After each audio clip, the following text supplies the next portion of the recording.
Soulish Podcast. My name is Whitney Apke, and I'm your host. Today, I have the privilege of having Amy Louise Cash as a guest, and we're going to talk all about attracting powerful and healthy relationships. Amy is a thought leader and a transformational relationship coach. She's also the host and founder of the Wake Up Sisterhood Podcast. Amy inspires women with a deeper knowledge and understanding of themselves, with confidence to use their voice powerfully in any relationship, whether romantic, with family, friends, or even coworkers. Amy empowers women to show up unapologetically and to embody and love the queen within themselves.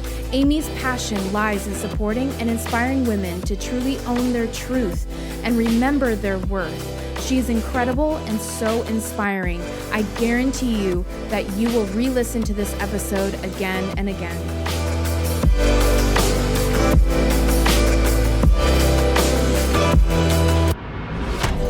Amy, it's so good to have you, and it's such a privilege to be able to meet you all the way from Australia.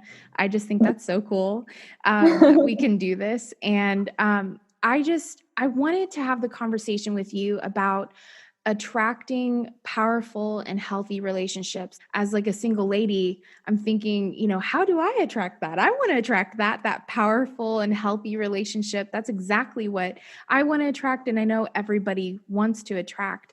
And so I wanted to kind of have that broad conversation with you, but to start out, maybe we discuss, what does a powerful and healthy relationship look like? So I believe that it will look different for each individual because we all have different wants and needs in our life, and we all operate differently. And I say that because I am 7 months into a new marriage, and I am learning, relearning, unlearning all of this myself. Even though this is the work I'm doing, I'm entering into like a deeper aspect of what I do and understanding it on a deeper level. But I'll speak for myself of like what a powerful, healthy relationship is. And I would say firstly, it's the relationship I have with myself, like making sure that is the first powerful, healthy relationship I have, because relationships, I believe, are the foundation for success in every area. And the relationship with ourselves is the one that comes first. So a powerful, healthy relationship begins with me having that powerful, healthy relationship with myself. We get what we are in life. So if we don't have a healthy relationship with we can't have a healthy relationship with we. Like it has to begin here. And so if I was to explain what a powerful, healthy relationship is for me, and if you asked me this 3 weeks ago, it probably would have been a different answer. For me, it is compassion, choosing to understand your partner, knowing that it's not your way or the highway. And I say this because I've realized this about myself. And like fully in the last couple of weeks, I've been like handed my ass in a way. Thank you, 2020, COVID, all the things. It's like, here you go. But a powerful, healthy relationship is one where you truly intend to understand each other. You are clear in your wants and needs and your boundaries and your standards within yourself and within a partnership. You're able to communicate that with your partner, but with yourself first. And really one where you continue to come back to compassion and remember why you're there. Like what was the reason you said yes to this person, or like what is the basis, and like coming back to that constantly. But really, I'm just going to continue to come back to the relationship we have with ourselves first. So good. That is so good. And I guess because it's that whole thing of, if you're not showing up for yourself and if you're not investing in yourself, you can't show up and invest in someone else or others. Right? Exactly. Yeah, exactly. I mean, like I said, we get what we are. So if I am a workaholic and I'm working all the time. And but then I'm like, oh, I've been dating all these guys and none of them are emotionally available. Like they're all unavailable. Well, then where do I look within myself and see where I'm unavailable? And if I'm a workaholic, I'm unavailable because I'm only available to my job. So true. Yeah. Yeah. I've experienced that. It's so true. Do you mind me asking what happened a couple weeks ago that shift happened for you? Do you mind sharing? I mean, yeah, that's fine. So like I said, I've been married for 7 months now. We've been in a relationship for 11 months only. 11, nearly 12. Next month it's a year for us. Wow. And my husband, which I'm so grateful for, in December last year, I was on my way back to LA because that's where we were living. We had an apartment in Venice. And on my way back to LA, I went to Hawaii for a few days to have a vacation by myself on my way back. Well, I didn't actually make it to my vacation. I got detained by the federal police in Hawaii and I got put in prison for a night and I got denied entry to the country. So I was pretty much MIA for 2 days. So my husband didn't know where I was. I had friends ringing the coroner to see if I was dead. Like nobody knew where I was. Oh my God. And so 2.5 days later, I arrived back in Sydney. They put me on a plane back to Australia. And so I've been sitting in a prison, like all this stuff's going through my head. I thought my relationship may be over because now I'm in Australia. I can't be in the United States right now. And as soon as we got on the phone and talked, he said, what do you need me to do? Come there? And I said, yes, I would love that. And he was like, okay. Within like 2 or 3 days, he was in Miami at the time. He flew back to LA, packed up our whole apartment, got on a plane and flew to Australia. So then we got married in Australia and so beautiful. Then he went back to LA. And so it's been like this little bit of a journey. We were separated for a little bit. Then he got back into Australia 9 hours before they closed the borders because of COVID. Ooh. So it was divine timing, all beautiful. Now, we dived into our relationship pretty fast. And what I've realized about myself is in the last 2 weeks is that I have some very deep controlling tendencies. Now, I didn't see this. I couldn't see it within myself until a couple of weeks ago. And I don't even know at what point I saw it, but I started to see it. And specifically, actually, this week itself, I've seen it deeper. And so whenever we would have conflict or there would be an argument or something like that, I would tend to use my voice and speak words that I don't mean to speak to try and be in my power. Because as a woman, especially now, because I've been through this journey where I felt like I didn't have a voice for 31 years, now I've found my voice and I've found my power as a woman. And so my biggest fear is losing my power as a woman in my relationship. Mm-hmm. So what I've noticed about myself is that I feel in my relationship up until a week or two ago is that I need to use my words to stay in my power. But what was happening was I was actually being very destructive to my relationship because I was using words that were so ineffective and extremely hurtful to him. And so the words I were using were like sticking a knife in his heart. To me, those words aren't hurtful. Like I was like, oh, these are fine. But to him, they were certain words that would cut his heart with a knife. Mm-hmm. And so in one way, I've thought that, I'm doing the right thing for myself, like being in my power, doing this right thing. I'm not intentionally trying to hurt my husband, but I'm saying these words that are actually like really hurtful to him and are shifting our relationship in a way. And so a couple of things, like firstly, I've been learning that I can be silent and still be in my power. And the reason I say that is because, and this will relate to a lot of people, because we do feel like we have to react and say something back to like be right, or like whatever it is. And so for me, my choice in those moments, and this is what I'm working on, instead of reacting in those moments with some words that aren't nice, I'm like, oh no, let me choose to be silent in this moment. And in that moment, I'm in the most power I have because I'm choosing the silence. And so that's been my first thing. And the second thing is like the controlling. Now, now that I see it show up all over my life, like where I try to control. And I said to one of my friends the other day, I'm like, do you think that this is something that I can change? And she was like, of course. And you've been doing it for 35 years of your life. And so be gentle with yourself because it's going to be a process. And so, now I'm at this point, which I haven't had a conversation yet, but now I'm at this point of like, okay, now I get to be vulnerable with him and share with him like, hey, you know what? Like, I realize that my behavior has been destructive for our relationship, and it was never my intention. But in those moments, I felt like I was doing the right thing for our relationship by standing up for myself, when really I just see that it's been destructive.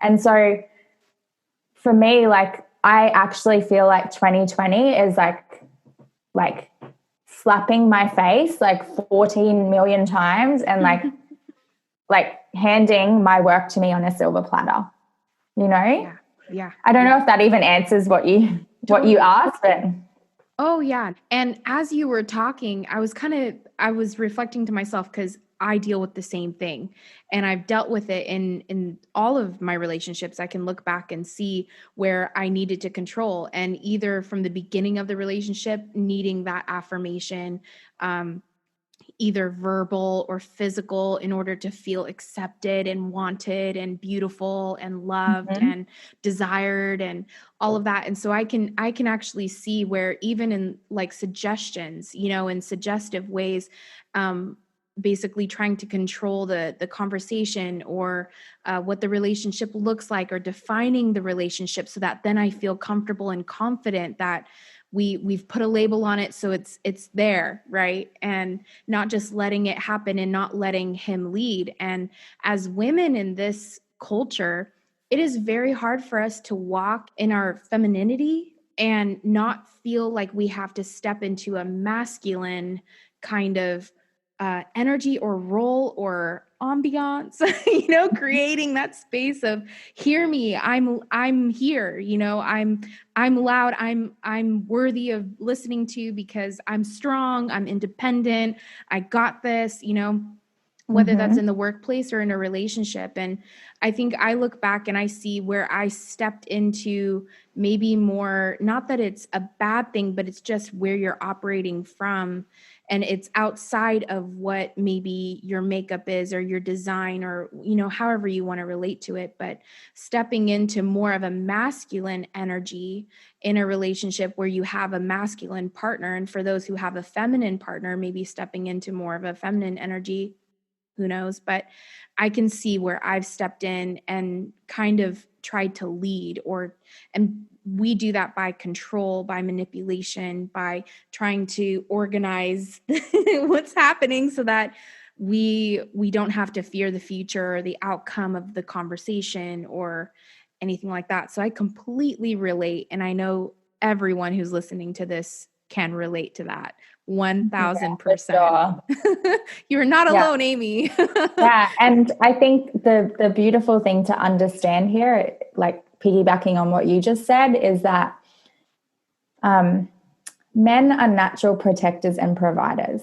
Yes. And as you were saying about the masculine, feminine, if we want to be in a relationship with a man, like a masculine man who protects and provides for us, we need to create space for them to be that. Right. And so often when we are masculine, which I am so guilty for this, and I'm trying to work on it deeply at the moment, there's no room for them to show up as the man and to provide and protect, because sometimes when us women are in our masculine, we're like, no, I'm independent, I've got this, I don't need,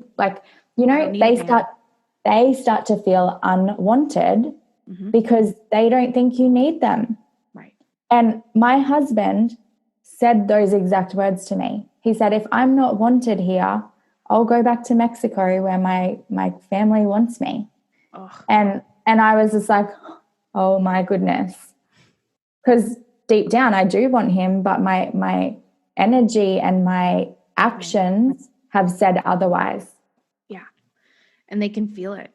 I know in my past relationships, they for sure felt like they didn't have a space, that wasn't being created for them.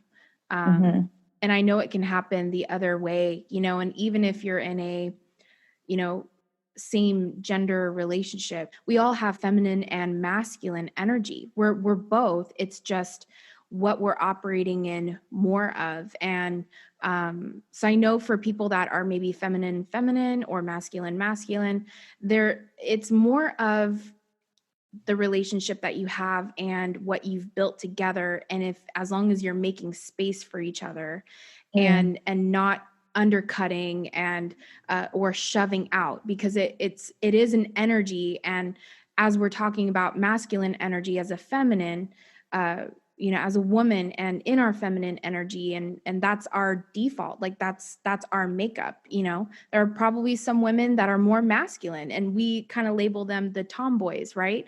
But I've seen a lot of friends from college that were technically tomboys, and they are happily in a relationship with a man who understands that they're maybe a little bit more masculine. They're not so feminine, girly, like a Barbie. They're more of like that country girl. Those men will have maybe a little more of the feminine aspect, like not meaning that they're feminine like us. It's more like, it's beautiful to have, my husband has it, like he has both.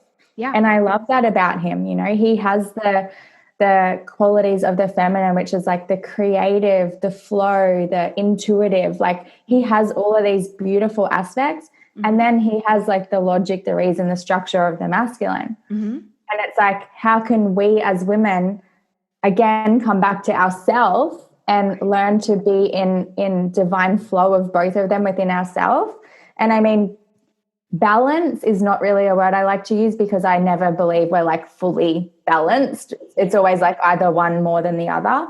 But it's like being able to bring an awareness to yourself of like when you're maybe in one a lot more than the other, and like, I'm really in my masculine right now. How can I like move into my feminine? And also know that the man that you're with, or the woman that you're with, woman to woman, man to man, whatever it is, that partner that you're with is there to teach you something. Yeah. And so what is it that they're teaching you? Right. Yeah. I think when I think of balance in this, subject, in this topic, I think more of like the flow, the ebb and flow of what's happening. And that's how it's kind of a balance, because you're both balancing each other out. And when it becomes toxic or negative or constricting or repelling is when we're not in the flow and we're wanting to occupy the same space in the relationship, if that makes sense, of energy wise. Yeah. If you're trying to be the masculine while your husband is clearly in that space of being the masculine in the relationship, then that's when conflict happens, or when there's that feeling like he was feeling of unwanted. Unwanted.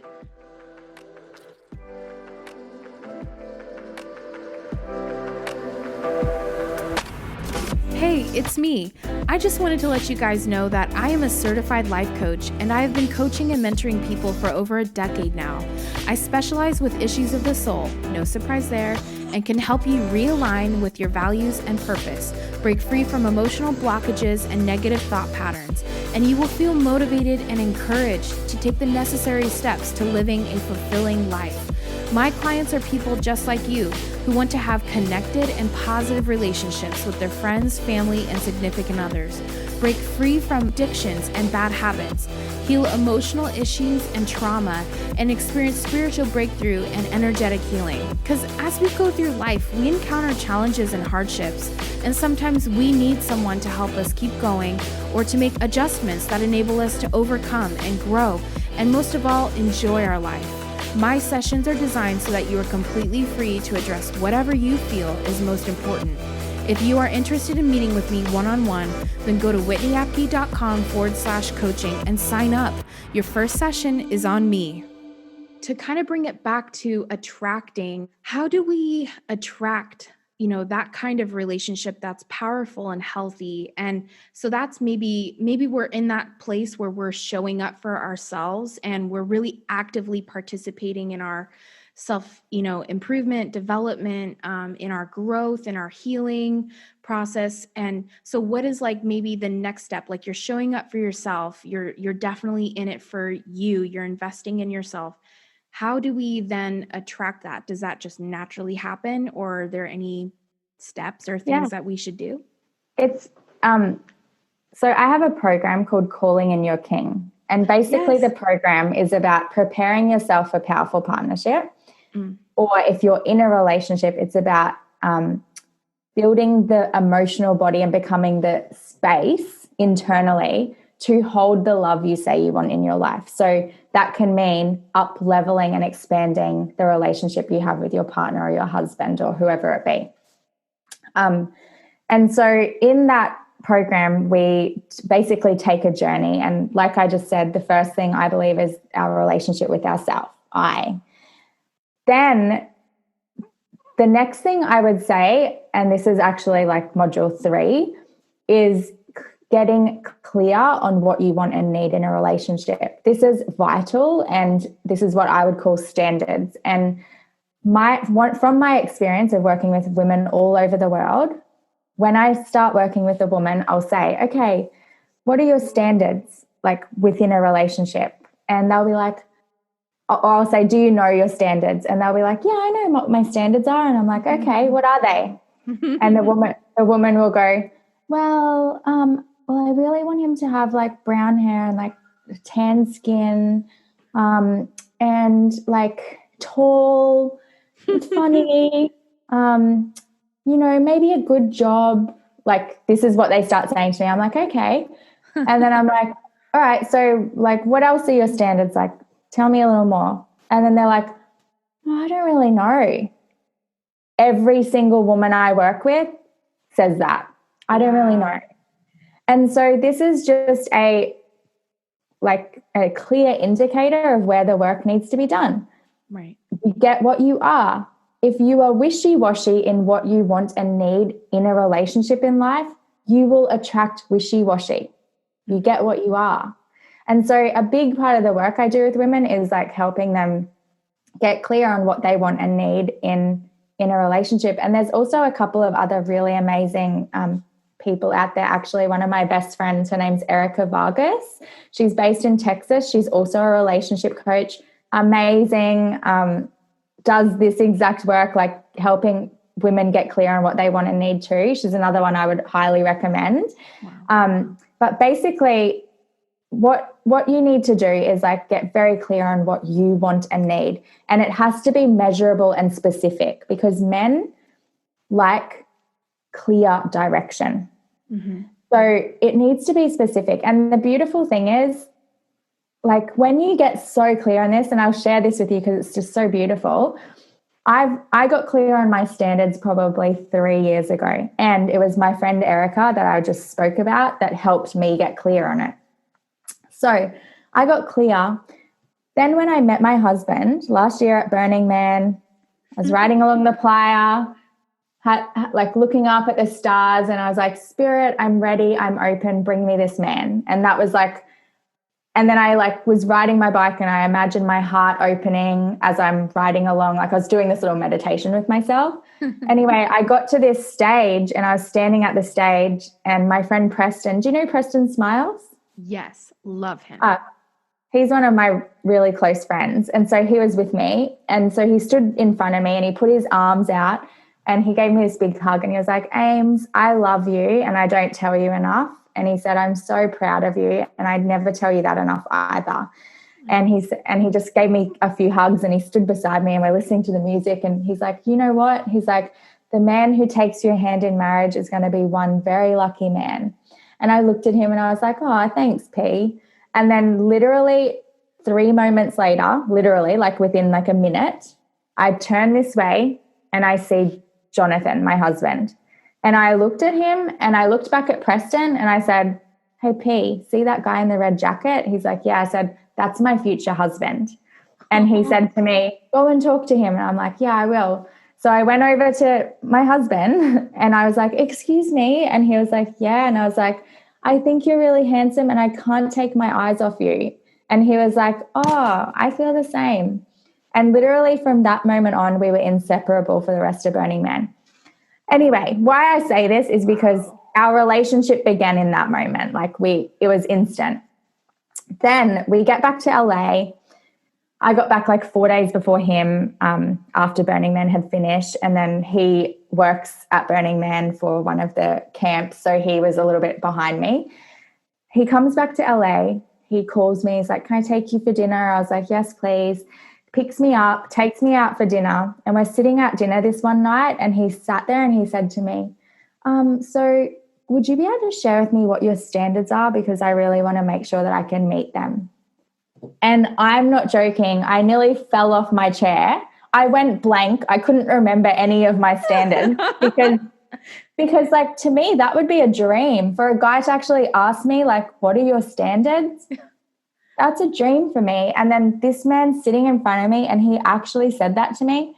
And I couldn't remember. Like I literally was like flabbergasted. And the reason I say this is because I was so clear in what I wanted and needed that I attracted a man that literally sat in front of me and asked me, what are your standards? Because I want to make sure I can meet them.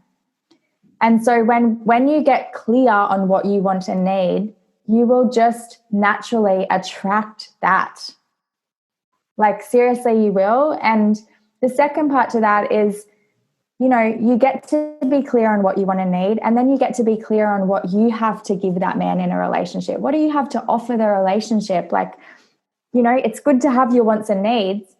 Firstly, you need to make sure everything that you have written as a want and a need, you're being that already, because we get what we are. So if you're not in alignment, if you're like, oh, I want a monogamous man that does this, but then you're out having sex with 3 different guys every week, you'll get what you are. You'll get a man that just wants to go and have fun and like be open relating, you know? So it's like you have to be so specific and you have to make sure you are being everything that you want and need. And then don't forget to like look at what you have to offer. Like how exciting that you have all of these things to offer this man in your life, you know? Oh, so that would be like the first part. And then second part would be looking at what your relationship with men looks like. Like, how do you relate with men? How do you talk to men? When a man walks into your space, do you clam up? Do you look at him in the eyes? Can you have a conversation with men, like men collective, like old men, young boys, like on the like whole spectrum, like from like a very worldwide view? How do you relate with men? And does that need to be redefined and healed? Because for a lot of women, it does. Yeah. That's so amazing. Like, thank you so much for sharing this, because it's just, like I'm getting so many nuggets as you're talking. And, oh gosh, I just think it's so cool that he asked you, what are your standards? Because right there, right in that moment, you understand, and he's communicating very clearly his intentions. And it's like, totally. You can't get any clearer than that. Basically, he's saying, I'm fully invested and I want to make sure that you know that, and that I also invest in the ways that you value most. And that's crazy awesome. Yeah. So really how you attract is that you have it defined for yourself. You can't attract what you don't know you want.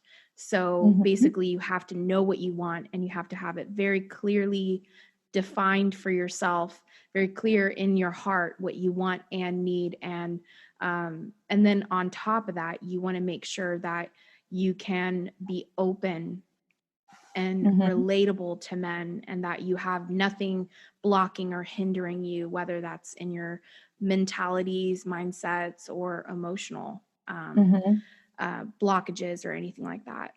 That's really cool.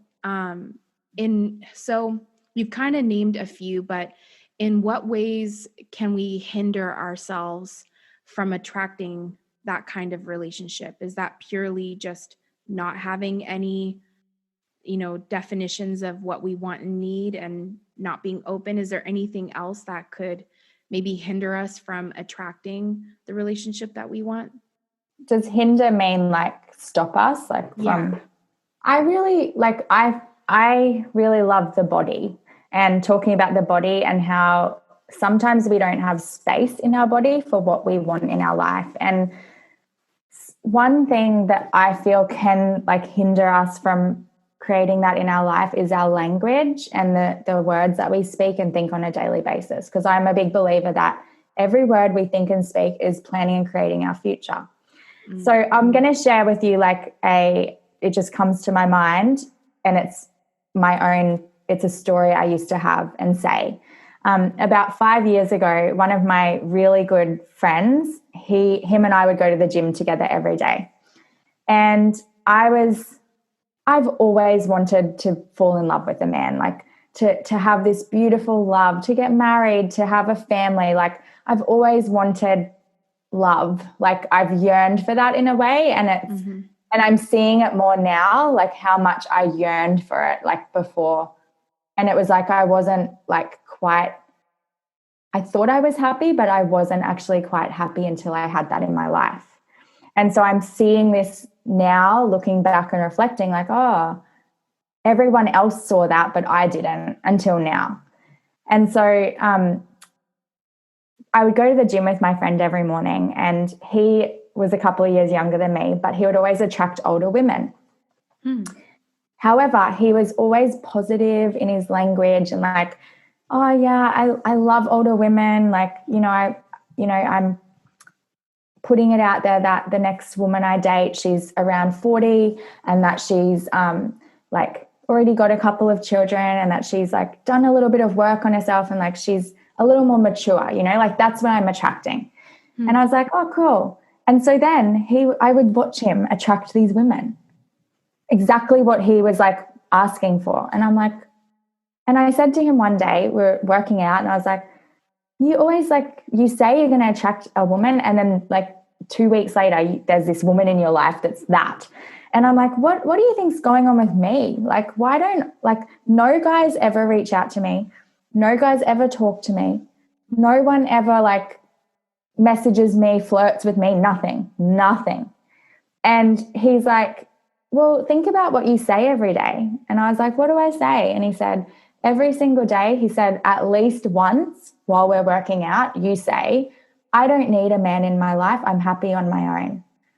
And wow. I was like, wait, do I really say that? And he was like, yeah, Amy, at least once every time I'm with you. And we would see each other every day. And I was like, oh my gosh. And I went home that day, and I just like sat on my couch, and I started getting these flashbacks of every time I say that. And it literally had become a part of my psyche. Like it became a habit for me to say that. Now, what this is doing, like, I don't need a man in my life. I'm happy on my own. But deep down, I yearned for love. I just wanted to be in love with a man. But my language and my energy wasn't matching my desire, And so here I am saying this thing. So then the universe is like, and so it is, Amy. No men are coming your way because that's what you keep saying. And so in that moment when I realized that, thankfully to him, I shifted that story to I'm happy within myself and I'm open to finding love. Yeah. And now, even now, that's so ingrained in me. I'm happy within myself and I'm so deserving of love, like in my relationship now. And it's real. I'm so big on our language. And, I can sit here and talk this and I still have to catch myself because, in my relationship right now, I could, like, if I thought about it, I'm sure I could find many ways that my language has affected my relationship. So it's like constant work and constant practice. But what are you telling yourself? Like, what are you saying? Like, oh, no, I'm working on myself right now. I don't have time for a man. BS. Like, that's the biggest BS story I've ever heard in my life, because you can be working on yourself and fall in love. Right. Like, you're always going to be working on yourself. You're always going to be deep, maybe for some people, maybe not, but like you're always going to end. Let me just add this. The moment you go into a relationship, that's when the real work begins. Trust me. I'm like learning this. I heard it so much. Now I'm in this marriage. I've entered into the most deepest healing and growth I've ever had in my whole life. Mm-hmm. Yep. And it's uncomfortable. It's icky. It's like all of these things. But at the same time, like it's necessary and beautiful and yes and thank you, mm-hmm. you know? Mm-hmm.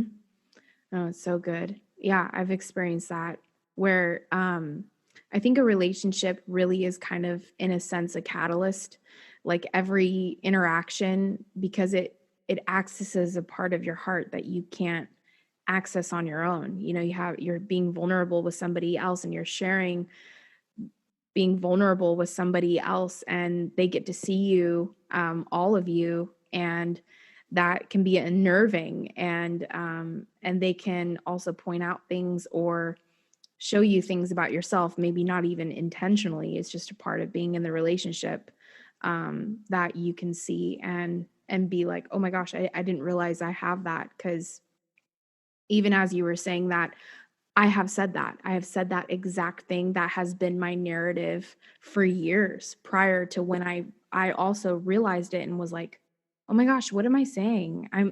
I'm basically saying I don't need a man and therefore I don't want one, yet I'm going all the way up the highway, you know, for hours and doing this huge circle around the San Francisco Bay Area, crying and praying and asking God to give me the man, you know, that I long for. And here I'm longing and I'm struggling and suffering in my own making of what I've been speaking and putting out there, because it's not just the universe giving you that, it's also just energetically you're putting this energy and this feeling, this sense out there that is, it's kind of like a man repellent.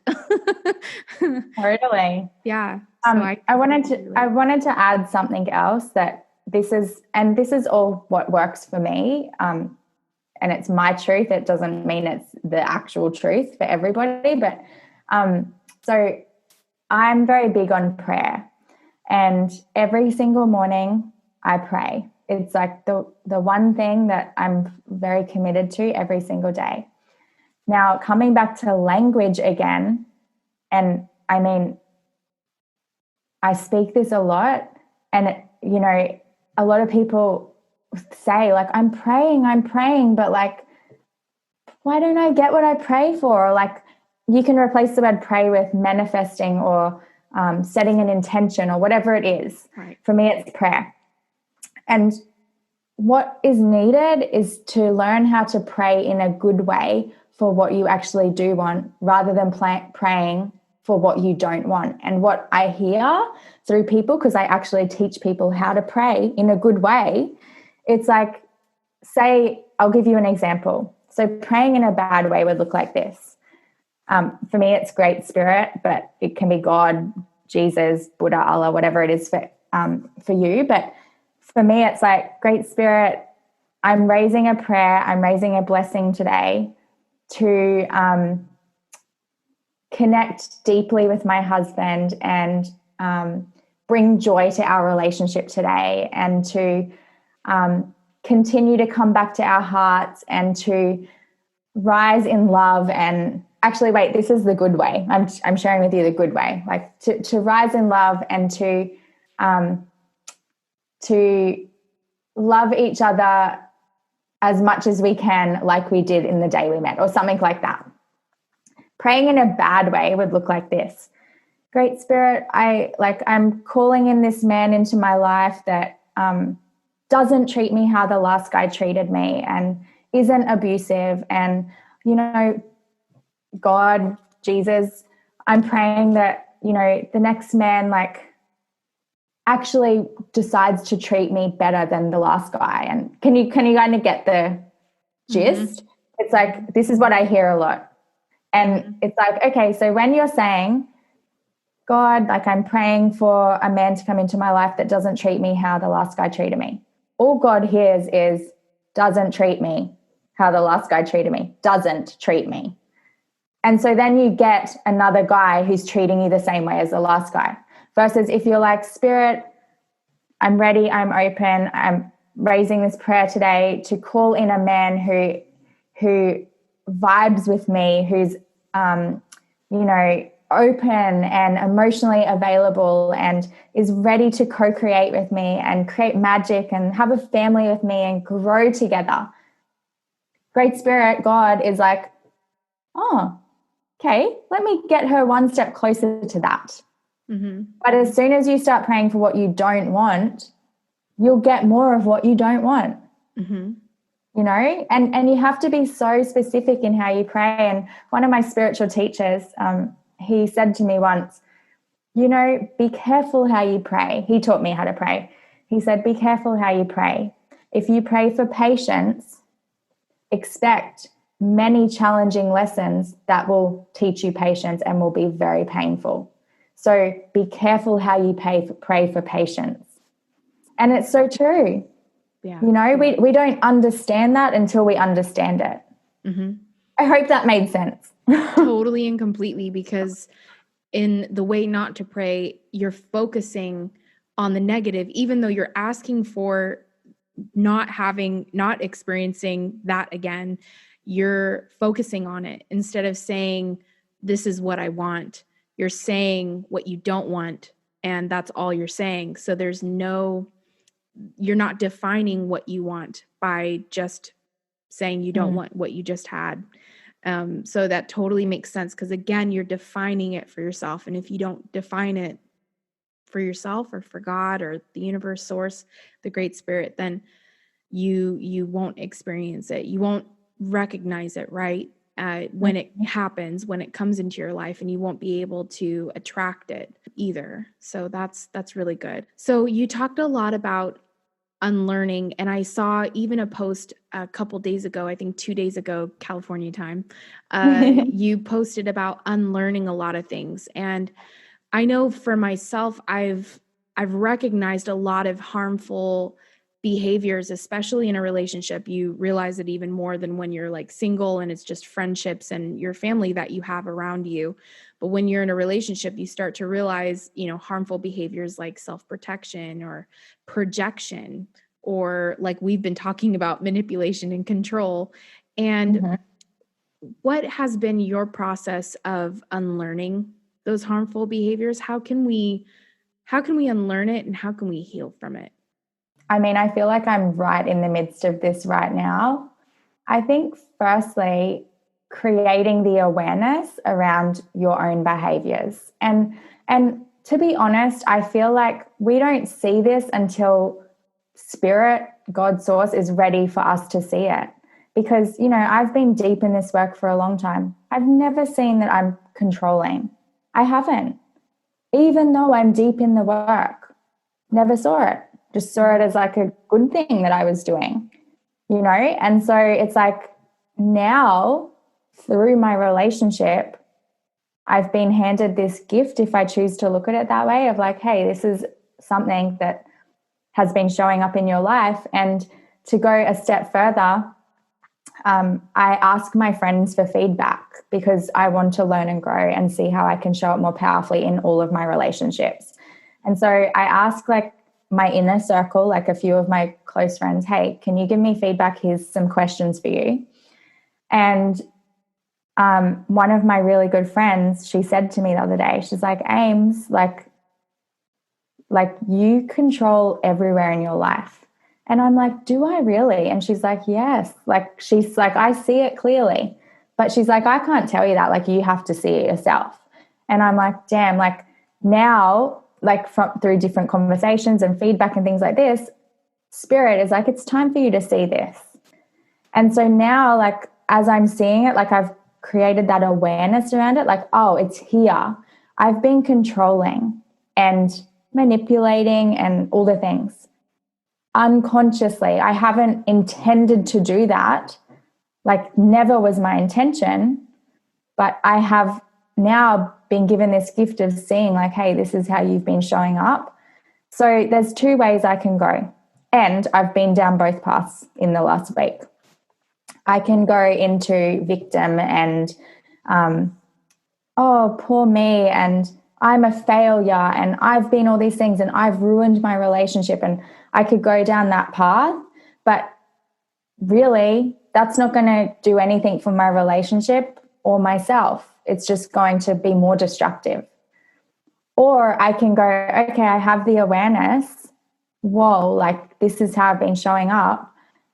Okay, now I have a choice, because awareness creates choice. Now I have the choice to shift these ways of being within myself that are not effective, you know, and are holding me back in many ways. And the biggest way is like with the man I love, like affecting my relationship with the man I love because I want to be in control of something, or like, you know, have everything in order, or like, you know, like be the leader. Mm-hmm. And it's not working, you know? And so for me, really, it's about compassion for myself. It's about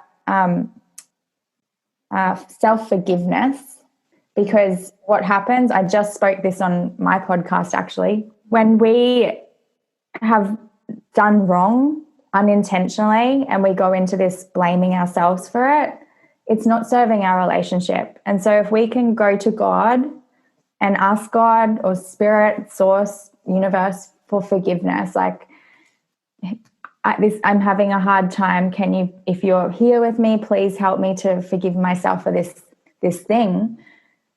Once we have that forgiveness, we can forgive ourselves, you know, like if we ask for that support in doing so.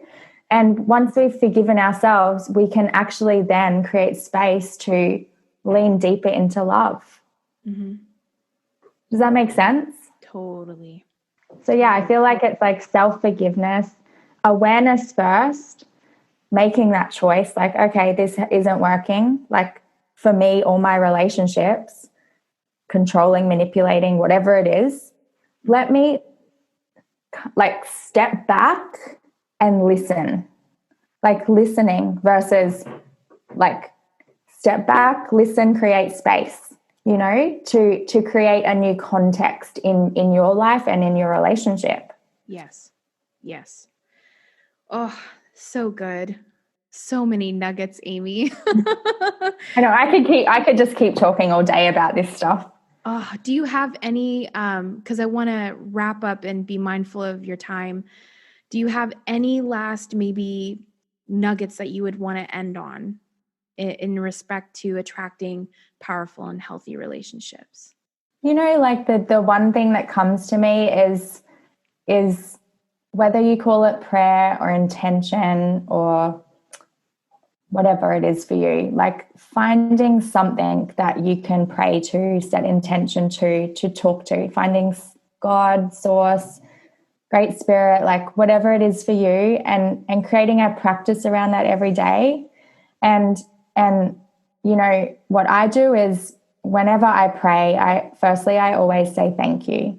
And my prayer is like, you know, I'll always say, I mean, maybe I'm a little hippie, but my teachers are native Indian, and that's my way. Like that's how I do it. So I have, even like right now, I have fire beside my laptop and I have water, the two elements, because when you pray to water, your prayers are amplified. Mm. And so water is very powerful, and I speak to the fire, the spirit of the fire.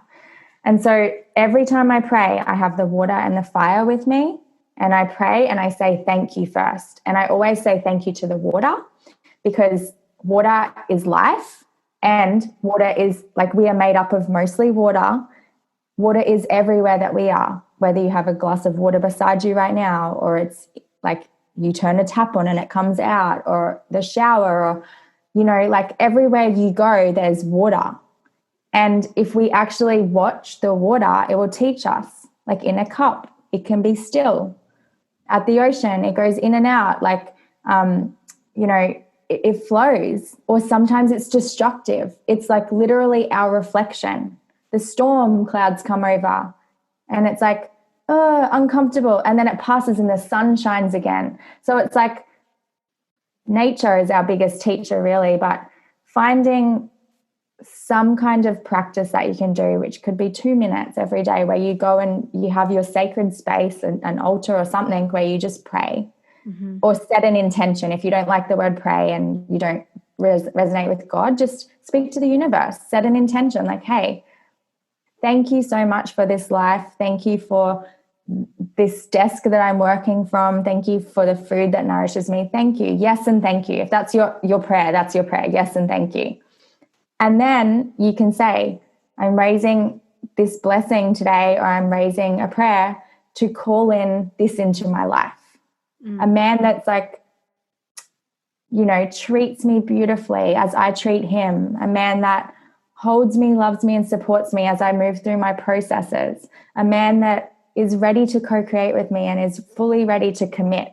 Like, pray for what you do want and make that part of your daily practice, because if you can start speaking in that way, eventually your language will just become that. And then you will attract what you are. Oh, that was long. No, it was good. That's what it was. It was good, Amy. Thank you so much for sharing your heart, your experiences, your wisdom, your insight. Thank you so much. I really appreciate it. My pleasure. It was an honor to be on here.